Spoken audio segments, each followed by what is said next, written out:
প্রচলন প্রকাশনী স্টল থেকে স্বাগত জানাচ্ছি।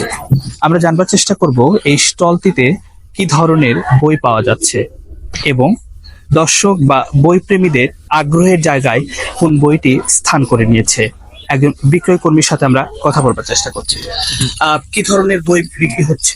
আমাদের এখানে বাংলা সাহিত্যের যে ধ্রুপদী শাখা আছে, যেমন রবীন্দ্রনাথ, শরৎচন্দ্র, বঙ্কিমচন্দ্র, এগুলো তো বিক্রি হচ্ছে। তারপর বিভূতিভূষণ আছে, মানিক বন্দ্যোপাধ্যায় আছে, এবং তার পাশাপাশি বিশেষ করে সেলফ ডেভেলপমেন্ট বা আত্ম উন্নয়নের উপরে এই ধরনের বই বেশি বিক্রি হয়, যেমন ডেল কার্নেগির বই, তারপর রিচ ড্যাড পুয়ার ড্যাড, কিওসাকির বই, শিক্ষার বই, এগুলো চলে। তারপরে কিশোর থ্রিলার, এগুলোও আমাদের কাছে আসে। তারপরে পাঠকরা বেশি আসলে চাহিদা কি?